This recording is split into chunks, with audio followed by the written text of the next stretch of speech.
Queridos hermanos y hermanas, nuevamente con ustedes para presentar este video en su segunda parte sobre el tema la profanación del templo, en esta serie que estamos haciendo del Evangelio y la Divina Voluntad. Entonces, primeramente vamos a tomar una carta de San Pablo que escribió a los Corintios y está tomado del capítulo 6, primera carta de Corintios, capítulo 6, versículos 12 al 20. Y dice lo siguiente: todo me es lícito, pero no todo conviene. Todo me es lícito, pero no me dejaré dominar por nada. La comida para el vientre y el vientre para la comida. Pero Dios destruirá lo uno y lo otro. Por otra parte, el cuerpo no es para la fornicación, sino para el Señor, y el Señor para el cuerpo. Y Dios, que resucitó al Señor, también nos resucitará a nosotros por su poder. ¿No sabéis que vuestros cuerpos son miembros de Cristo? ¿Voy entonces a tomar los miembros de Cristo para ser los miembros de una meretriz? De ninguna manera.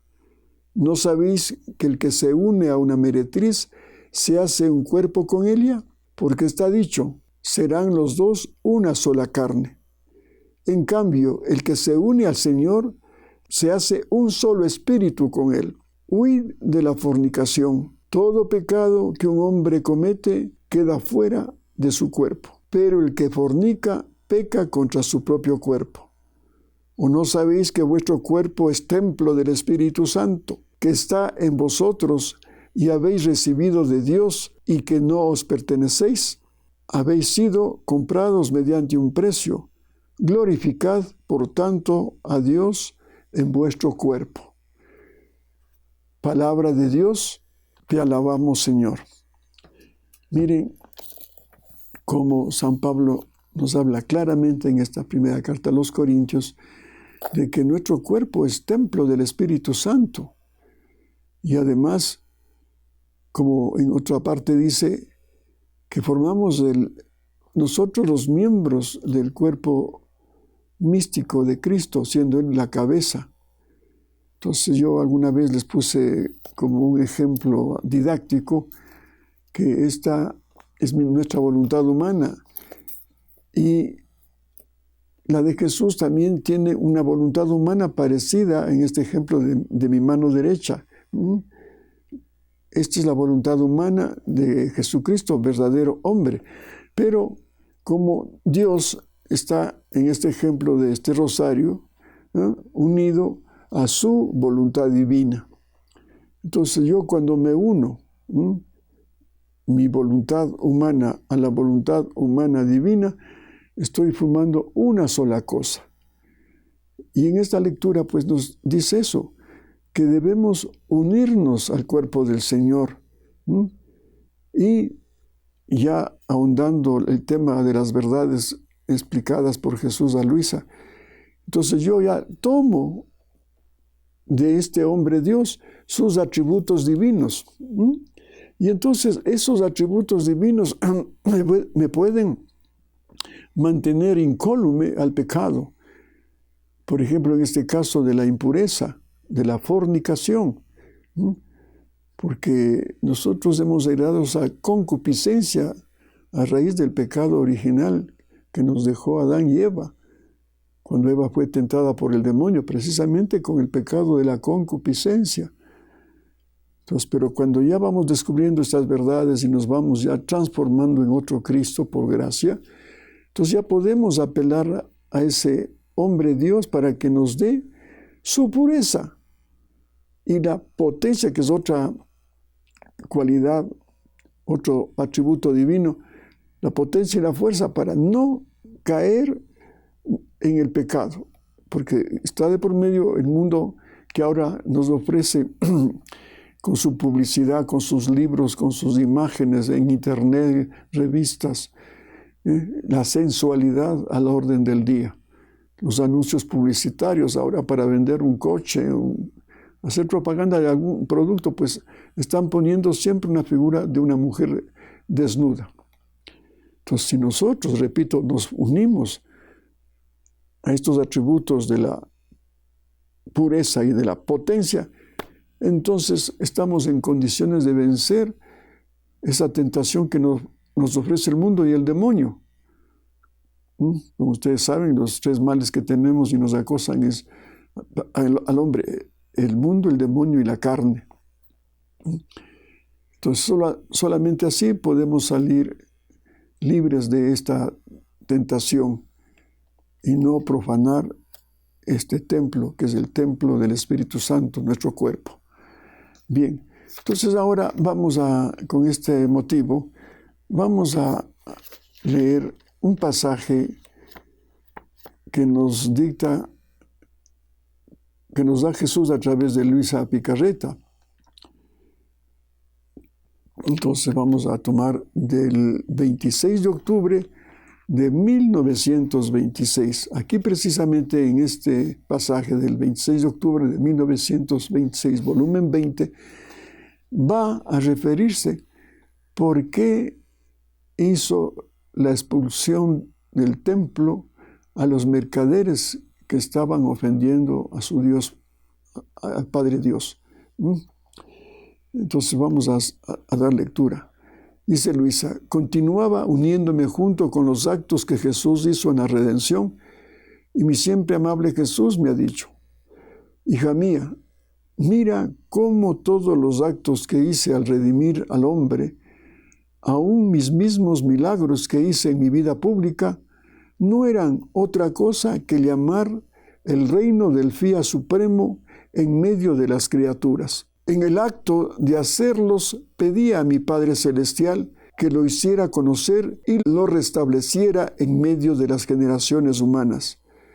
Si daba la vista a los ciegos, mi primer acto era el de poner en fuga las tinieblas de la voluntad humana, causa primaria de la ceguera del alma y del cuerpo, y hacer que la luz de mi voluntad iluminara las almas de tantos ciegos a fin de que obtuvieran la vista y así mirar mi voluntad para amarla, a fin de que también sus cuerpos estuvieran exentos del perder la vista. Si daba el oído a los sordos, primero pedía a mi Padre que adquieran el oído para escuchar las voces, los conocimientos, los prodigios de mi querer divino, a fin de que entrase en sus corazones como camino para dominarlos, a fin de que no existieran más sordos en el mundo, ni en el alma ni en el cuerpo. También cuando resucité a los muertos, pedía que resucitasen las almas en mi eterno querer,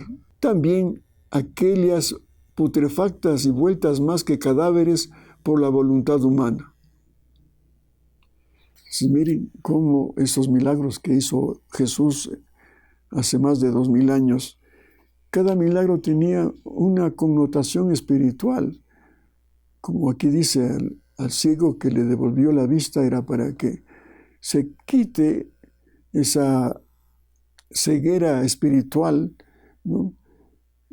Porque muchas veces, aunque tengamos ojos, estamos en el mundo del pecado, ¿no?, viendo tantas cosas que le ofenden a Dios. Entonces, por eso aquí dice, cada milagro que hacía tenía un mensaje, un trasfondo. En este caso, para los ciegos que somos, aunque tengamos ojos, es para despejar, para quitar nuestra ceguera y tener ya unos ojos espirituales para ver la grandeza de Dios, por ejemplo, para leer estas verdades que nos iluminan realmente. Porque si estuviéramos ciegos, aunque tengamos ojos, al no acercarnos a estos escritos, al no acercarnos a la palabra de Dios, seguimos siendo ciegos. Pero sí ojos sanos para ver el pecado que nos ofrece el mundo y el demonio. Lo mismo con los oídos. ¿Cuántos milagros hizo a los sordos? Pero también podemos ser sordos espirituales, que no queremos escuchar la palabra de Dios, que no queremos oír un buen consejo, una insinuación. Por ejemplo, ¿cuántos programas hay ahora del Evangelio mismo, de estas verdades de la divina voluntad. Pero a mucha gente le parecerá aburrido eso. Entonces lo que más nos gusta es oír las cosas que nos ofrece el mundo. Una llamada telefónica, por ejemplo. Estamos a veces ávidos de oír un chisme, una difamación, conversaciones inclusive con doble sentido. Inclusive hay, como aquí decimos, ¿no?, los famosos cachos, o sea, los cuentos de doble sentido. Ahora es muy normal subirse a un taxi y que te pongan en la radio a todo volumen chistes que solamente hablan de sexo, de traiciones y toda la porquería que ofrece ahora el mundo. Entonces, estamos con unos oídos ahí, oyendo eso. A mí me tocó una vez, cuando me iba al aeropuerto, cogí un taxi y este taxista puso alto volumen unos chistes y cómo gozaba, hasta que tuve que decirle: oiga, señor, apague ese radio, porque no quiero oír sandeces. Ay, señor, disculpe, me dijo, que usted es evangélico. Y digo, amo la palabra de Dios. Y la palabra de Dios me dice que no debemos ofenderle con esos chistes de doble sentido. Tuvo que apagar el radio. Pero muchas veces no somos lo suficientemente valientes para poner un basta a un programa, inclusive de televisión. ¿Cuántas veces se ve cosas pornográficas, adulterio, sexo? Y estamos ahí paralizados por el temor de qué dirán. No quiero interrumpir si están viendo mi esposa, mis hijos, un programa de eso. No, tengo que decir basta, apagar el televisor. Entonces, mire cómo aquí nos va hablando. Inclusive cuando habla de la resucitar a los muertos. Sí, aunque estemos vivos, somos cadáveres vivientes. Tengamos toda la salud, todas las energías, todas las condiciones físicas, 100%. Pero si no estamos viviendo la voluntad divina, si no estamos haciendo la voluntad de Dios, si no hay una vida cristiana coherente en mi vida, soy un cadáver viviente. Entonces, cuando hizo ese milagro Lázaro, por ejemplo, qué lección que nos dio Jesús. Si bien dice la Biblia que lloró cuando ya resucitaba a Lázaro, ver ese cuerpo putrefacto que se convertía ya después en un cuerpo sano. Pero ¿por qué lloraba? No era solamente porque tenía un afecto muy especial a Lázaro, que sí lo tenía, sino porque a esa condición hemos llegado con el pecado, que nosotros no estábamos destinados a tener esta situación tan dolorosa como es la muerte y todo el daño que encierra una enfermedad, por ejemplo, como la lepra, en este caso de Lázaro, que se pudre el cuerpo. Ese no era el plan de Dios. Nos hizo una perfecta imagen y semejanza de Jesús. Pero el pecado nos llevó a estas limitaciones que ahora sufrimos en carne propia. Bien, y continúa. Aquí habla ya de la expulsión del templo a los mercaderes que estaban cometiendo actos ilícitos, ahí vendiendo animales, haciendo negocios, cambio de monedas. Era en el atrio del templo, no siquiera ya no más sagrado, era en las afueras. Y nosotros cuántas veces profanamos nuestro templo, que es nuestro cuerpo, que es el templo del Espíritu Santo, y también el templo físico. Cuando vamos a una iglesia y estamos conversando, no le damos la importancia a la Eucaristía, estamos haciendo del templo una burla. No, aquí nos dice, ¿por qué hizo Jesús esa expulsión de los mercaderes. Dice Jesús, y cuando tomé las cuerdas para arrojar a los profanadores del templo, era a la voluntad humana que arrojaba a fin de que entrase la mía, o sea, la voluntad divina, reinante y dominante, para que fuesen verdaderamente ricos en el alma y no más sujetos a pobreza natural. Y hasta cuando entré triunfante en Jerusalén, en medio de la muchedumbre, rodeado de honor y de gloria, era el triunfo de mi voluntad que establecía en medio de los pueblos. Miren cómo nos profundiza este hecho que está narrado en la Biblia, pero aquí nos explica cuál fue el motivo para expulsar a los mercaderes. Los causantes eran, y somos todavía, los que hacemos la voluntad pecaminosa, cuando estamos ofendiéndole al Señor con nuestra voluntad humana. Y cuando entró triunfante a Jerusalén, como hemos recordado el Domingo de Ramos, entró triunfante en medio de la muchedumbre.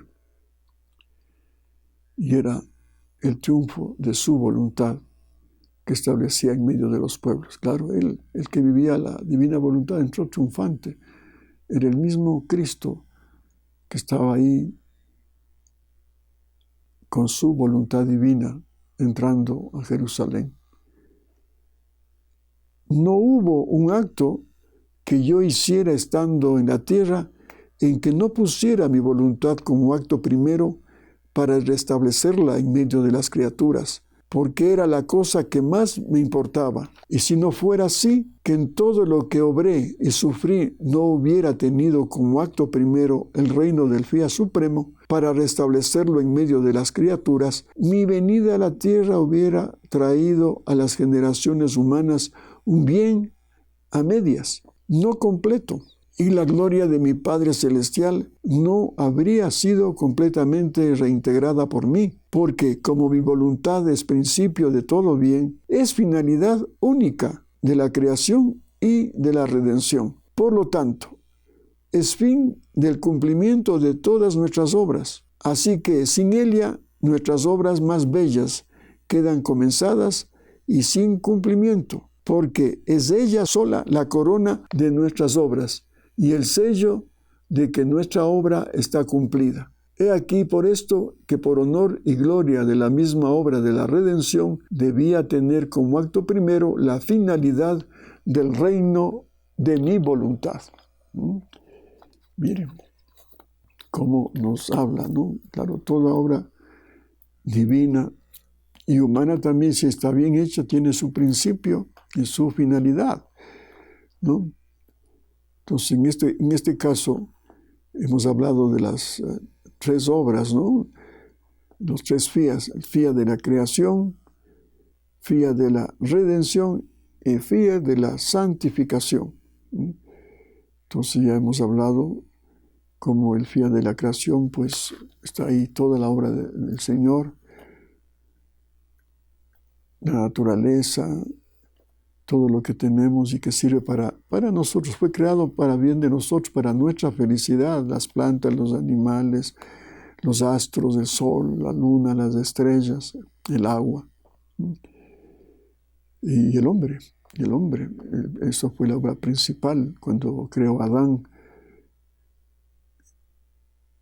que al principio vivía la divina voluntad, porque se estaba cumpliendo el plan trazado por Dios, cuando dice el mismo Génesis, hagamos al hombre a imagen y semejanza nuestra. Entonces, además de haber formado esa estatua de barro, le insufló estas otras cualidades al hombre. Primero, además de la estatua de barro, pues le creó también el alma, con sus tres potencias: memoria, entendimiento y voluntad. Pero además, le insufló el Espíritu de Dios para que tenga por don, por regalo, la vida divina y la divina voluntad. Eso fue la gran obra que hizo el Señor con Adán. Y como digo, él vivía la divina voluntad al comienzo, pero ya cuando fue formada Eva de su costilla, pues el demonio tentó a Eva y le sedujo, y ella se convirtió en seductora de Adán. Y Adán, en vez de quedarse con toda esa obra maravillosa y divina que Dios había hecho en él, prefirió a la mujer y a la concupiscencia que ella le ofrecía, y desobedeció. Y de ahí viene toda la tragedia de la humanidad. Pero Dios no se quedó ahí cruzado los brazos y decía, aquí se acabó todo, ¿no? Porque Él siempre mira más allá y no le importa el pecado con tal de que se cumpla lo que el plan trazado por Él desde toda la eternidad. Entonces por eso viene ya ahora luego el día de la redención, y para eso se fijó primero en una mujer, en la Santísima Virgen María, que ella sí respondió a la prueba que se le hizo con su fiat mihi. Ella ató su voluntad a los pies de la Trinidad Sacrosanta para solamente vivir de divina voluntad, porque ella vio que el mal que tuvo el hombre desde el comienzo fue el pecado. ¿Nacido de qué? De la voluntad humana. La voluntad humana, la causante de todos los males, al menos cuando ésta es pecaminosa. Y ella por eso siempre con su fiat mihi, en su Inmaculada Concepción, siempre dijo sí a la voluntad de Dios, viviendo el divino querer. Y de ahí pues ya viene Jesús, viendo que había en la tierra una mujer que vivía la divina voluntad. Y entonces ahí viene ya a tomar ese cuerpo que le da 3 gotas de sangre, dice la palabra revelada en las revelaciones privadas, y le formó el cuerpo con la sangre de su madre. Y la misma Virgen pues tenía ya una gracia especial, porque el Padre Dios le dio también esa potestad de la paternidad divina, que en ella se llama maternidad divina. Entonces por eso nuestra Madre es la Madre de Dios y Madre nuestra. Nuestra verdadera Madre es la Virgen María. Entonces Jesús y la Virgen hicieron realidad este plan del segundo fiat de la redención. Por eso el ángel, cuando le anuncia a la Virgen María que va a ser la Madre de Dios, ella responde con su fiat mihi: he aquí, la esclava del Señor, hágase en mí según tu palabra, hágase en mí según tu voluntad. Y Jesús, entrando a este mundo, nos dice en la carta a los Hebreos, que no se haga mi voluntad sino la tuya. Entonces ahí quedó ya el segundo fiat de la redención.